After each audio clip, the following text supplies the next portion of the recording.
নমস্কার, আমি সুস্মিতা। ক্রিয়েটিভ আর সিম্পল লাইফস্টাইলে আপনাদের সকলকে স্বাগত জানাই। আজ দিনটা রবিবার।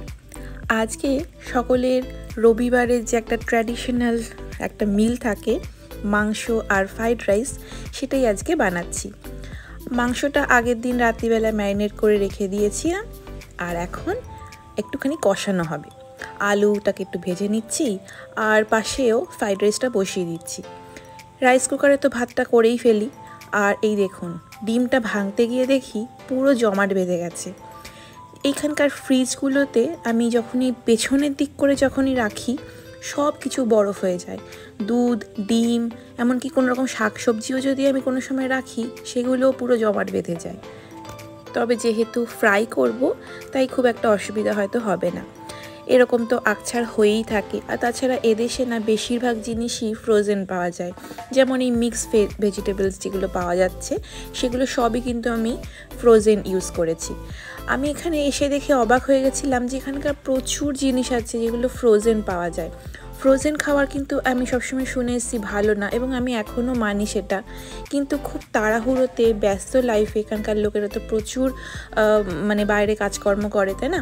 তো সেই জন্য এদের সুবিধার্থে না এরকম ফ্রোজেন কিছু শাকসবজি যদি থাকে, সেগুলো খুব তাড়াতাড়ি রান্না হয়ে যায়। তো যাই হোক, এখন সেজন্য তাড়াতাড়ি করে আমি করছি। আর আমার তো আর বাইরে কাজ নেই, আমার মেয়েই হচ্ছে একটা বড় কাজ। তো সেই জন্য যতটা সম্ভব তাড়াতাড়ি করা যায় এবং খুব সুন্দরভাবে রান্নাটা করা যায়, সেটার জন্যই সমস্ত প্রিপারেশান আগে থেকে করে রাখতে হয়। তো দুটো কাজই একসাথে করেছি। অনেক দিন পর এই কম্বিনেশন করছি, ফ্রাইড রাইস আর মাংস।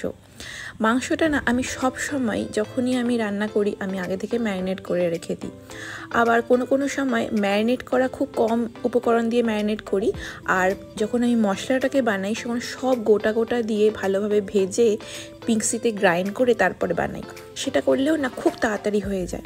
তবে আজকে আর সেরকমভাবে করবো না, আজকে কষিয়ে রান্নাটা করব। পেঁয়াজগুলোকে একটুখানি ভালোভাবে ভেজে নেব, ভালোভাবে কষিয়ে নেব।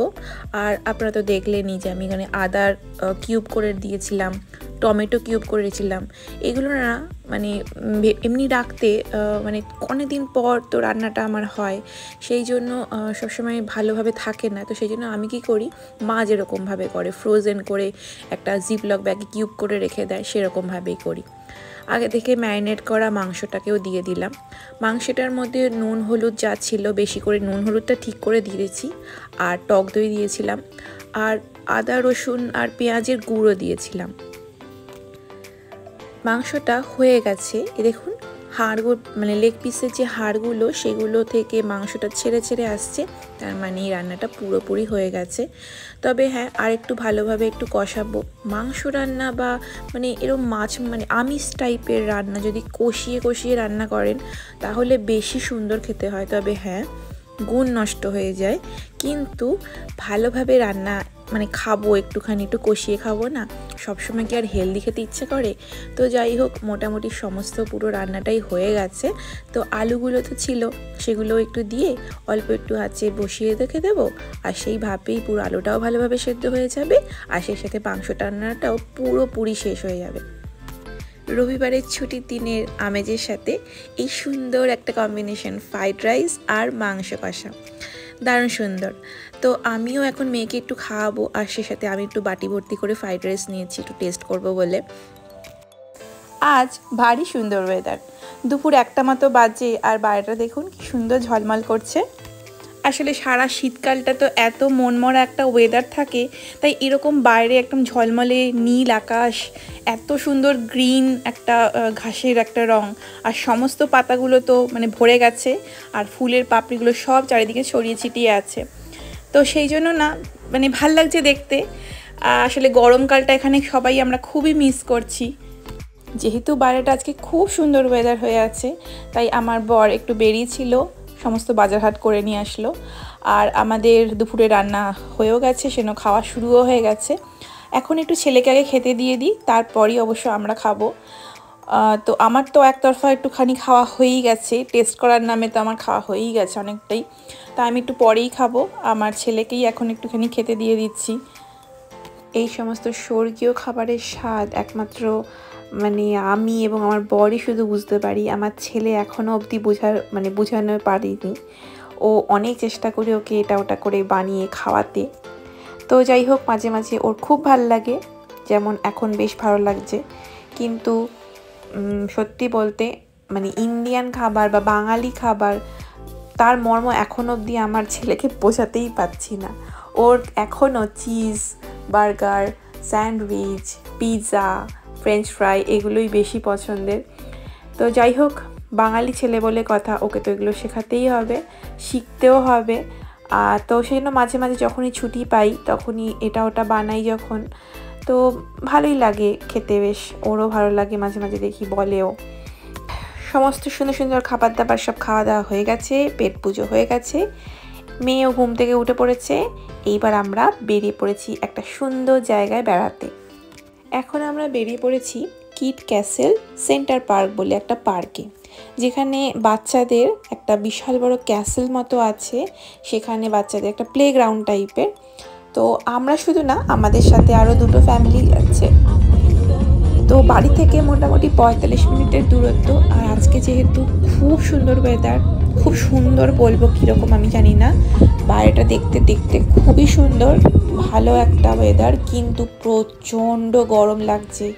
সোয়েটার নিয়ে রেখে দিয়েছি কিন্তু কিচ্ছু পরা যাচ্ছে না, এত গরম, মানে হঠাৎ করে এত জ্বলুনি মার্কা একটা গরম চলে এসছে, কি বলবো। মেয়েকে দেখুন পাই পাই করে ছুটছে, নির্ঘাত ও বল দেখতে পেয়েছে। ও বল দেখতে পেলে ও না আর থাকতে পারে না, মানে ও কতক্ষণে ওই বলটাকে জাপটে ধরবে তার জন্যই ও লাফালাফি করে। তো ওই জায়গাটা এসছি আমরা কোনোদিনও এখানে আসিনি। এটার খোঁজ আমাদের একটা বন্ধু যে আমাদের এই গ্রুপে আছে, আমাদের মানে এসেছে, সেই আমাদের এই জায়গাটার সন্ধান দিয়েছে। এত সুন্দর পার্কটা না, আমার তো ভীষণ ভালো লাগছে। আমার ছেলেদের মানে আমাদের সব 3টে ফ্যামিলি আমরা এসেছি, সবারই ছেলে আছে একই বয়সী। তো ওরা সবাই যে কোথায় হারিয়ে গেছে এই ক্যাসেলের মাঝখানে, কোথায় যে ওরা লুকিয়ে পড়েছে সে খুঁজে পাওয়া যাচ্ছে না। তো যাই হোক, আমরা আমাদের মেয়েকে নিয়েই একটু খেলছি। আর ও তো রয়েছে, আমি তো ছবিটা মানে ভিডিওটা করবার জন্য আমি একটু ঘুরে ঘুরে আপনাদের সবাইকে দেখানোর জন্যই একটু ভিডিওটা করছি। আর পার্কটা ভীষণ সুন্দর, সারাক্ষণই যেন মনে হচ্ছে হই হই হই হই একটা আওয়াজ, সমস্ত বাচ্চারা প্রচণ্ড হই হই করছে। মানে শীতকালটা তো একদম পুরো ফাঁকা ঘরের মাঠ থাকে, কিন্তু গরমকালটা না, ঠিক এই যে দেখছেন এইবার চলবে এই রকম মানে হইচইয়ের মতো। তো আজকে ভীষণ সুন্দর গরম পড়ে গেছে আমাদের এখানেও, বেশ ভালোই গরম পড়েছে আজকে। তো যাই হোক, আমাদের বেশ সুন্দর একটা ছোট্ট দেখে একটা ট্যুর, এবং আমি থ্যাংক ইউ আমার ওই বন্ধুটাকে যে এত সুন্দর একটা মানে জায়গার সন্ধান দিয়েছে। খুব বেশি দূরেও না, 45 মিনিট মতো লাগে আমাদের বাড়ি থেকে, মানে যেখান থেকে মানে বাড়ি থেকে আমাদের এখানে আসতে।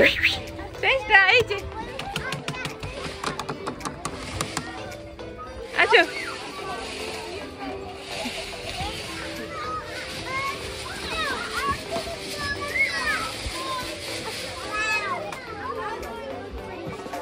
yay, good job. Come here, come here, come here. Hi. Good job. Yay, good job, Mama. Good job, Mama. Let's go. No?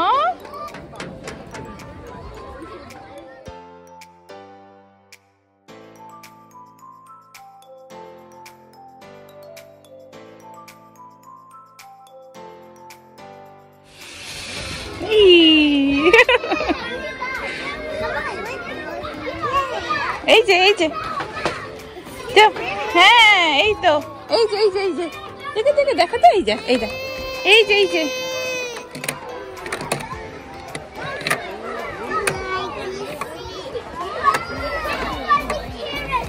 বলে গিভ মি।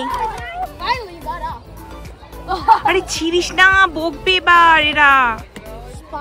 থাক করিস না, কিচ্ছু করিস না, ওটা তো ঠিক ছেড়ে দে বাবা, এগুলো করতে নেই। বাচ্চাদের খেলাধুলো মোটামুটি অনেকটা হয়েছে, এবার সব আমরা বড়রা তো হাঁপিয়ে উঠেছি দাঁড়িয়ে দাঁড়িয়ে আর বাচ্চাদের পেছনে ছুটোছুটি করতে করতে। তো সেই জন্য পার্কটা থেকে বেরিয়েই একটা বসার জায়গা খুঁজছি। এখানে চারপাশে না ছড়িয়ে ছিটিয়ে অনেক সুন্দর সুন্দর বসার এরকম বেঞ্চ পাতা আছে। তো বারবিকিউ করারও মতো ছোট ছোট জায়গাও আছে। তো আমরা এখানে একটুখানি বসবো, সব বাচ্চারা একটুখানি স্ন্যাক্স কোল্ড ড্রিঙ্কস খাবে। আমি অবশ্য নিয়ে এসেছি, আমার তো মাথাতেই ছিল না, আমার বর আমাকে যদি না বলতো আমি তো ভুলেই যেছিলাম। তো সবার জন্য একটু ছোটো ছোটো স্ন্যাক্স আইটেম নিয়ে এসেছিলাম। আর আমার মেয়েটাকে দেখেছেন, ঠিক বলটাকে নিয়েছে। এই পাশে যারা বসেছিল তাদের কাছ থেকে, মানে আমরা নিয়ে আসিনি, ও কার কাছ থেকে দেখতে পেয়েছে সেখান থেকেই বলটা তুলে নিয়ে এসছে। যাই হোক, এখন একটুখানি হাঁটাহুটি হবে, একটু খাওয়া দাওয়া পর্ব হয়ে গেছে, এখন আমরা একটু হাঁটাহুটি শুরু করে দিয়েছি। মেয়েকে প্যারামে বসিয়েছি, তবে কতক্ষণ যে বসবেন মহারানী সেটা জানি না, দেখা যাক।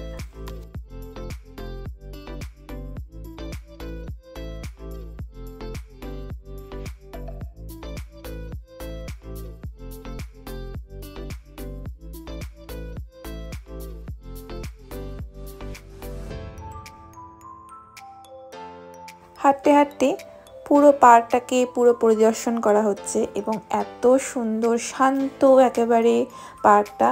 আর যেহেতু আজকে ওয়েদারটা খুব সুন্দর, সেই জন্যই আরও বেশি ভালো লাগছে, কারণ এই ফুলগুলোর ওপর রোদের আলোগুলো যখন পড়ছে বেশ একটা মানে দারুণ সুন্দর লাগছে, বেশ ঝলমলে একটা ওয়েদার হয়ে আছে। খুব সুন্দর পার্কটা, এবং পার্কটাকে মানে এই ট্রেলটা ধরে যখন হাঁটতে শুরু করবেন একটু উঁচু হবে, মানে কিছুটা অংশ যেতে গেলে তারপর পাহাড়ের মতো লাগবে, একটা জায়গায় আসতে হবে। তো সামনে যেতে যেতে দেখছি, আর বাচ্চারা তো একসাথে হলে যা হয়, ওদের তো আনন্দের আর সীমা নেই। তো ওদের আনন্দে দিয়ে আমার ভীষণ ভালো লাগে যে একটা মানে বাচ্চারা সব একসাথে কি সুন্দর একটা বন্ধুদের একটা গ্রুপ মতো। তো যেতে যেতে এই ছোট্ট একটা ব্রিজ, এই ব্রিজের পাশ দিয়ে যেতে যেতেই দেখুন পাশে কতগুলো লম্বা লাঠির মতো তুলো টাইপের গাছগুলো দাঁড়িয়ে আছে, যেরকম মনে হয় যেন বক দাঁড়িয়ে আছে। যাই হোক, তো আমরা এখন একদম উঁচুতে উঠে পড়েছি আর দেখতে পাচ্ছি পুরো জায়গাটাকে, পুরো পাহাড়টা পুরো দেখা যাচ্ছে, আমাদের গাড়ি রাখার জায়গাটাও দেখা যাচ্ছে। খুব সুন্দর পাহাড়টা, এবং মানে ভীষণ ভালো লাগছিল দেখতে, ভীষণ সুন্দর একটা সন্ধ্যেটা আর বিকেলটা খুব ভালোই কাটছে আমাদের। সবথেকে বেশি ভালো লাগছে এটাই ভেবে যে আমরা সবাই মিলে একসাথে বেরিয়েছি। একা একা তো বেরোনোই যায়, কিন্তু এই যে সবাই মিলে হই হই করতে করতে কোথাও বেরোনো, ঘুরতে যাওয়া, এই জিনিসটা না আমার ভীষণ ভালোবাসি আমরা। এবং সবথেকে বেশি ভালো লাগে এই বাচ্চারা যখন একসাথে এত সুন্দর আনন্দ করে, মানে সেটা খুবই মানে কী বলে ডুমুরের ফুল যাকে বলে, পাওয়াই যায় না। তো যাই হোক, সমস্ত বন্ধুদের আমি থ্যাংক ইউ বলছি যে আজকে একটা খুব সুন্দর একটা সময় কাটিয়েছি সবাই মিলে। আর চারিদিক তো পুরো ফুলে ফুলে পুরো মানে ভরে গেছে গাছগুলো। তবে এটা আশ্চর্য যে এই ফুলগুলো কিন্তু বেশি দিন থাকে না, এই ফুলগুলো পড়ে যায়, পড়ে গিয়ে আবার পুরো গাছটা পুরো পাতায় ভরে যাবে। যাই হোক, খুব সুন্দর একটা দিন।